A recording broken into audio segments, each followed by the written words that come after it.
Bismillah ar-Rahman ar-Rahim, salam alaikum wa rahmatullahi ta'ala wa barakatuh, que la paix soit avec vous, jour et nuit et jour, pendant toute votre vie, s'il est possible, et tout est possible, lorsqu'on veut, on peut, et on ne comprend, on n'apprend que si on comprend. Je voulais aujourd'hui vous faire partager un petit peu de mon quotidien. De temps en temps, il y a quelque chose qui m'excite à la télé ou qui me rend un petit peu nerveux. Donc je prends un stylo, une feuille et je commence à écrire. Et donc ça me fait une accumulation.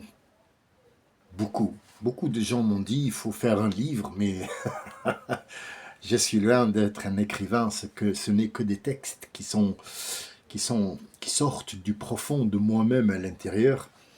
Et il n'y a pas de quoi en faire un fromage, comme dirait le français. Ce sont des textes tout simples qui peuvent être repris ou achetés ou corrigés. Mais pour moi, je fais ça et je ne les donne à personne. Ils ne seront jamais commercialisés parce que c'est pas le but. Je ne veux pas de commerce. J'ai assez fait de commerce dans ma vie.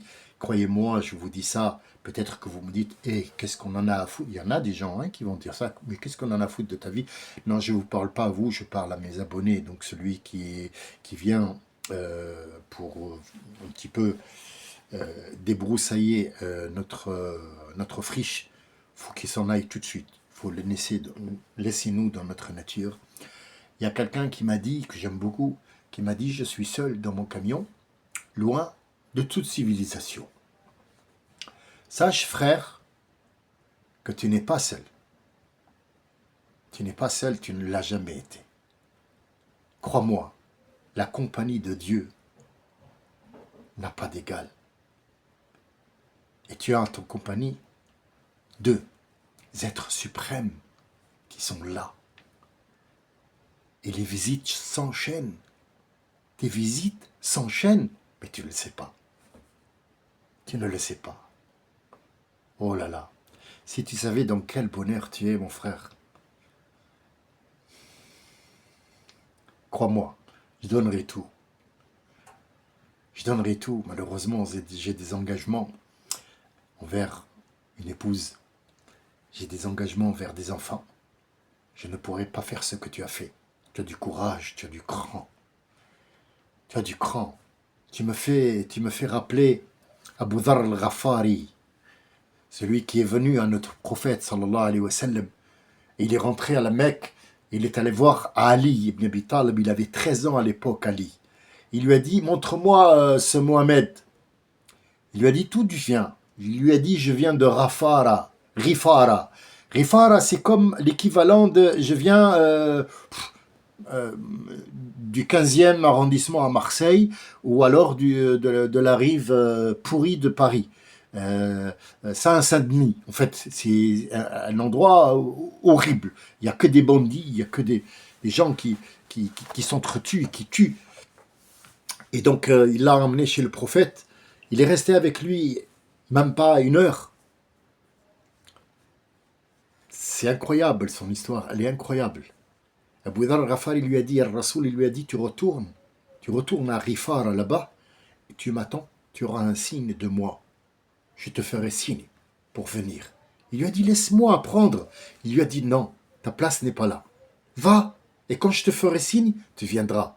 Et à l'ouverture de la Mecque, quand la Mecque, le prophète a eu les clés, et il a combattu les kuffars, ou les mushrikines,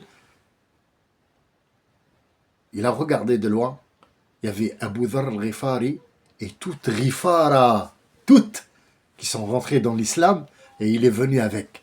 Il y avait presque 10 000 personnes qui sont venues avec Abu Dharr al-Ghifari. Rien que d'en parler, j'ai des frissons partout, en fait. Des gens comme ça, une demi-heure avec le prophète, il a fait rentrer 10 000 personnes dans l'islam. C'est horrible ce qu'on vit. On n'est rien, on n'est rien, on n'est rien. Et donc tu me fais rappeler Abu Dharr al-Ghifari. Je suis loin de t'égaler, mais crois-moi, tu as fait le bon choix.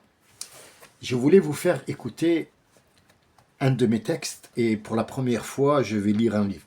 Je vais lire parce que j'ai pas l'habitude de lire. À un certain moment de ma vie, sur l'île de la Réunion, j'ai eu l'occasion de faire, pour une période de remplacement, l'imam et on m'a amené des feuilles que je devais lire. Donc je les jetais tout de suite. Et on m'a fait la remarque, et puis à un certain moment, on m'a dit, on veut plus de toi. Alors, le jour où viendra, où je vous raconterai l'islam de l'île de la Réunion, vous n'allez pas en revenir. Mais on n'en est pas là. On n'en est pas là, on est loin. En tout cas, c'est la première fois que je lis quelque chose que je lis. Enfin, moi, parce qu'en fait, je ne retiens pas ce que j'ai dit, ce que j'ai écrit. Je l'écris comme ça, c'est compulsif.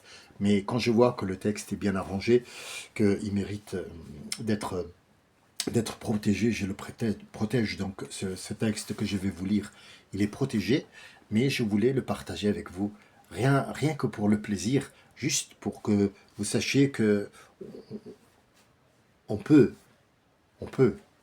faire beaucoup de choses, mais est-ce qu'on le veut vraiment? C'est ça la question qu'il faut se poser.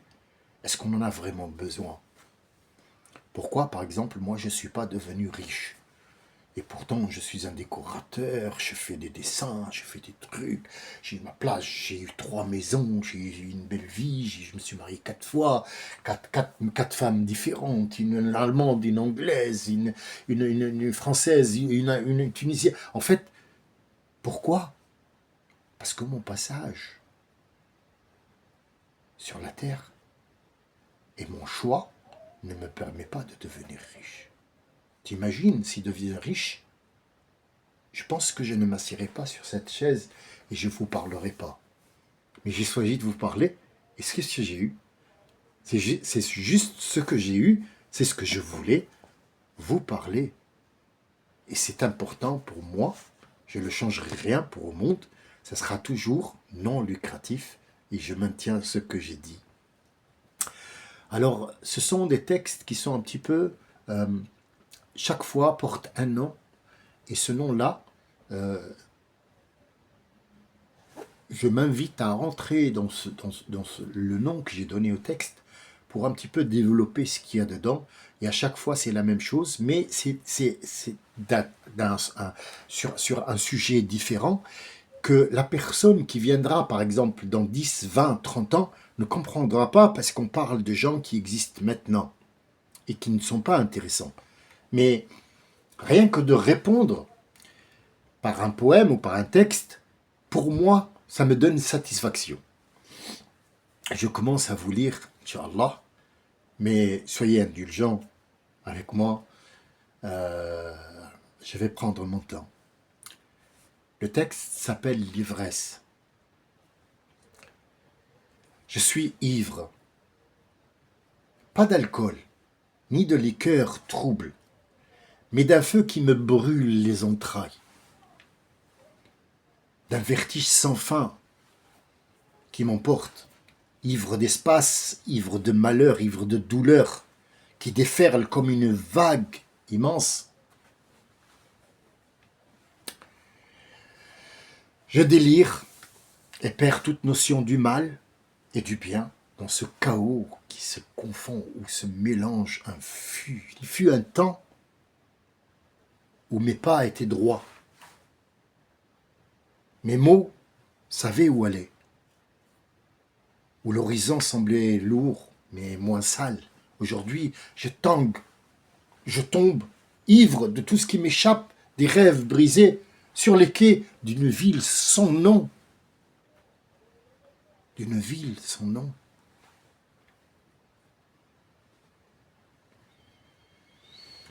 La marine. Oh, la marine. La marine jubile. Elle aime la nation, la marine. Elle sait, elle pense, elle prend. Elle n'est pas saoule, la marine. Non, non, non, elle fait son beurre. Elle veut le lait et la vache. La marine veut le lait et la vache. Le tout ou rien. Oh la vache, encore une tournée.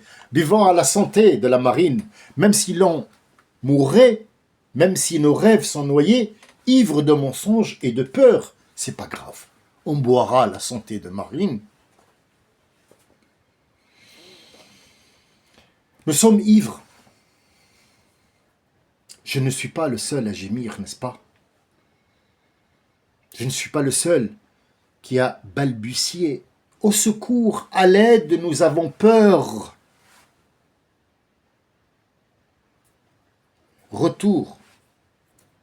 Toujours le retour. Car le délire n'est en fait qu'un leurre. Et parce qu'ils sont ivres, ils ne sentent pas les crocs de la marine qui mord à bout portant. Comme le dit si bien Jacques Brel, le port d'Amsterdam est au suivant, au suivant, au suivant. Le froid s'abat, tranchant comme une lame, il déchire ma peau, ronce, acérée et à force de gratter l'espoir dans les jeux hasardeux, sans issue, mon visage devient la page d'un vieux con qui, à force de croire, sait pertinemment qu'il est perdant, de loin comme de près. Mais le givre m'emprisonne, la gêle me façonne, et la grêle aussi. Mais qu'importe, on est ivre, c'est bon. On est ivre, c'est bon. Le problème, c'est que l'ivresse ne dure qu'un temps. Ne dure qu'un temps. Il y avait autrefois une chaleur, une main posée sur mon épaule, un rire qui fondait dans la nuit. Où est-il passé ce rire? La douceur s'est éteinte, noyée dans les vagues amères. Je m'en souviens comme d'une lueur, mais qui vacille. Encore, ça reste un mirage lointain. Et d'un coup de revers, surgit des abîmes.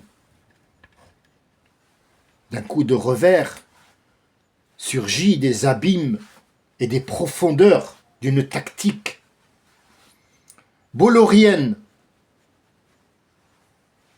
bien orchestrée. Un Hanoun qui dit, un Hanoun qui décide, qui on sert en premier, qui dirige et qui juge, qui planifie, qui doit survivre et qui doit dégager. C'est lui qui gère la boisson, qui fait des blagues à dessous, qui donne la réplique, la parole et qui la coupe parce que l'oreillette leur donne et leur rappelle à l'ordre car ça ne l'arrange pas. C'est parce qu'il ne veut pas le Hanoun. Il exige, il prend comme la marine. Comme la marine. Il ne sait pas nager, le Hanoun, mais il a pied. Et il prend son pied. Il est soutenu par des côtes solides, des reins, par ceux qui ont des reins. À la place du cœur, il brasse de l'air. Mais qui n'en a pas l'air. Il n'en a pas l'air. C'est lui qui sert le poison dans les cerveaux et l'idiotie dans les cœurs. On nous saoule à perdre la raison. Raison, quelle raison? Est-ce qu'il nous reste une raison? La raison du plus fort ou la raison du plus puissant? Réfléchissez. Réfléchissez avant de perdre votre raison. Je suis ivre, ivre de routine, à force de nouer, dénouer les nœuds de la marine entre promesses et pleurs. Ces marins qui ont cru bien faire en suivant le courant, en achevant les mourants. Eh oui, parce qu'ils sont lâches. Ils ne tueront pas quelqu'un qui est debout, mais quelqu'un qui est tombant.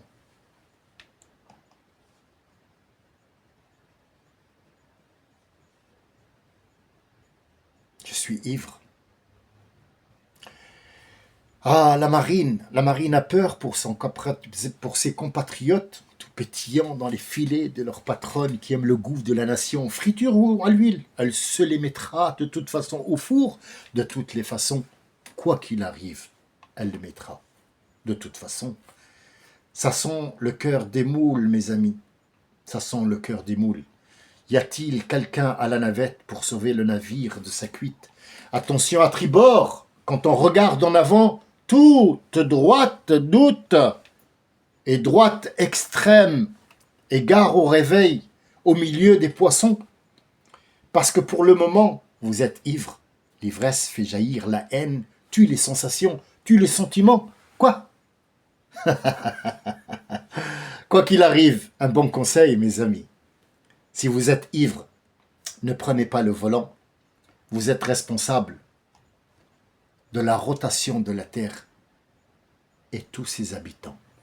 Je voulais partager avec vous ce petit moment qui est peut-être épineux, mais sachez-le, je ne suis ni écrivain, ni parolier.